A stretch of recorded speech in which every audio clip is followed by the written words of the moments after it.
Time now for a closer look at some of the big stories of the week with the Inside Utah Politics panel. This week we have State Representative Carol Spackman-Moss and State Auditor John Dougal. Thanks to both of you for being here. Appreciate it. Great to be with you. Let's start off with the federal judge repealing the mask mandate for public transportation. John, let's start with you. Your thoughts on that ruling? Well, I think it's about time we get rid of masks on airplanes and other things like that. I think so many people were ready for this, and so I think I don't know all the dynamics of the judge's ruling, but I think society by and large was ready for this to be gone. Representative, your thoughts? Well, I'm glad to be rid of masks like everyone else. I don't wear one very often except if being in a confined space, but it's a dangerous precedent to have a judge, and she's a Trump-appointed judge, Judge Mizell, who did a ruling not based on health, and it's already legal scholars are writing articles about how she misinterpreted the rule. And not a single scientist or medical professional was consulted. And I think it will harm some people, especially on airplanes where you're in close quarters. I think it's a bad precedent. John, dig into that a little bit more, if you will. Should judges or health professionals be making these decisions? Well, at the end of the day, judges are the ones to determine whether something's legal or not. And I think, unfortunately, the CDC has lost credibility over the last 2 years with the pandemic. They've overreached in many areas, and it is up to judges to say whether or not in this case, the federal government has stepped too far.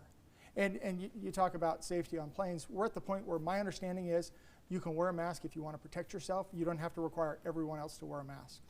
Representative, hit on that point, if you will, because if you want to wear a mask, you still can do so, and that's what a lot of supporters who want to get rid of them are saying. Look, it's your choice. Go ahead and still do it. Well, absolutely. I think that people are ready for it, and unfortunately, it has become, and almost from the beginning, it was a political issue. And if more people had been vaccinated, I would have felt much more secure about not wearing a mask.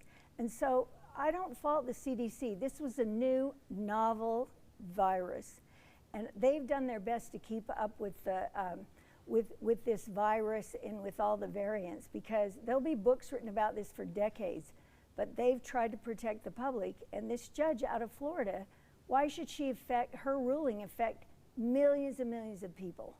I'd like to dig into this a little more, but there are a couple of other topics I want to really get to, so let's move on. Let's move to the Senate race here in the state of Utah, specifically with incumbent Senator Mike Lee going for another term. Some interesting developments. We already knew that former President Trump endorsed Senator Lee. Then we start to see these emails come out that CNN, or text messages, I mean, that CNN released. So let's talk about how this is going to impact first, John, if at all, the primary election with Utah Republicans.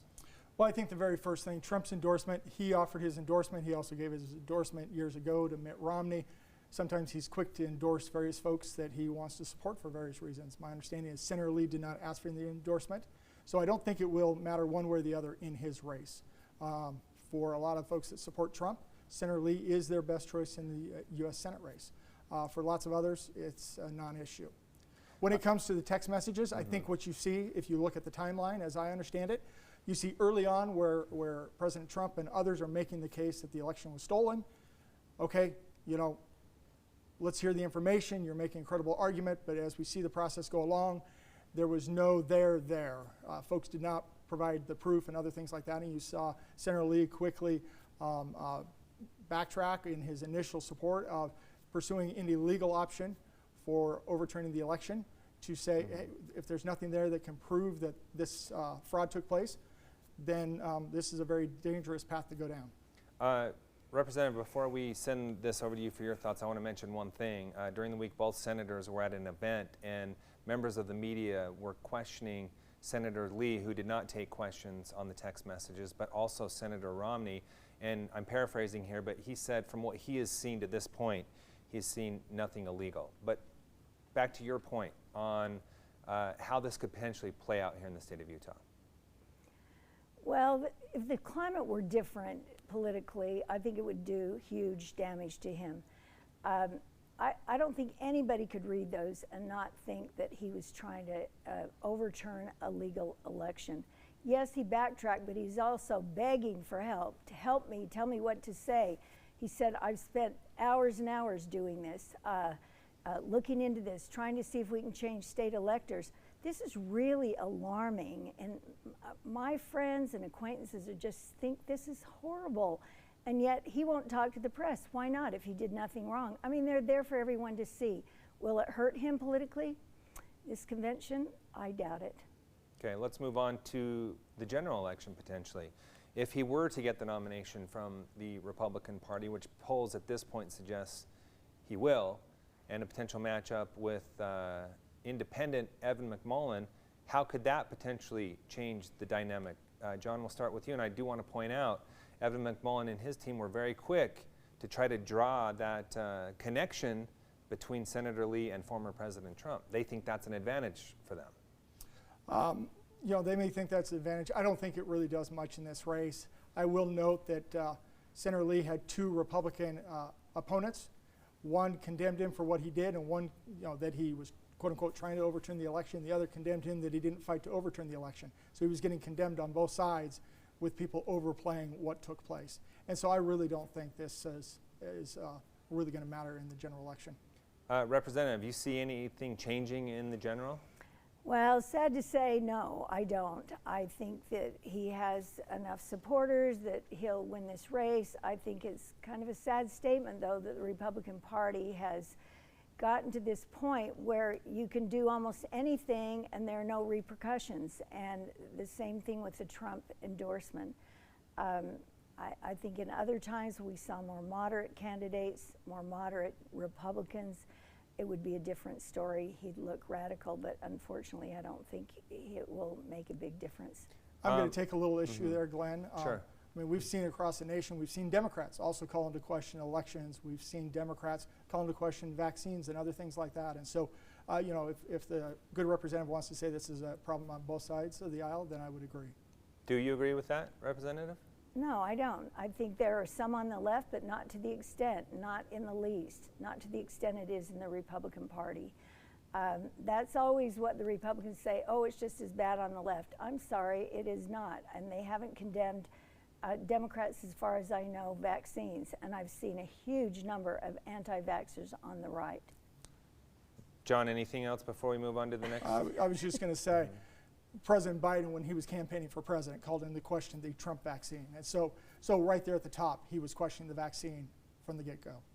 Okay, let's move on to one other thing. Is it just me, or are more challengers stepping up to try to run for office this election cycle? Representative, let's start with you on this one. Yes, I think they are, but I question their reasons for running. Many of the people who have already defeated some really good incumbents on the Republican side are people who want to tear down institutions. This is happening from the school board, local school board level to the state school board, not just here in Utah, but in other states. And the motives are questionable. We just want to get rid of things that we think are damaging our kids that don't even exist. And it's very troubling to me. People who used to run for office for more altruistic reasons, but not to tear down institutions like public schools, for example. So it's really concerning to me, the number, because of their motivations. John, your thoughts on this issue? Do you see more people stepping up, and why? Well, I do see a lot of folks stepping up. I think part of the dynamic is the last 2 years with the pandemic have agitated a lot of folks with various concerns. We've also seen a lot of issues when it comes to education, where folks have been at home, seeing what their kids are learning and being more concerned about different dynamics. And so they're stepping up. Now, some of those challengers will win in the process and some will lose, and hopefully many will learn a lot as they go through that process. But I think we live in a world in which more debate, I think, is a good thing. You get people out there sharing their ideas, their perspectives, and then we let the voters decide at the end of the day. Okay, we will see how this all plays out. The stage is set now for the primary election. Very good conversation. Appreciate the insight from both of you this morning. Thanks so much for being here. Thank you. Thank you. Glenn. Stay with us. We'll be right back with more Inside Utah Politics.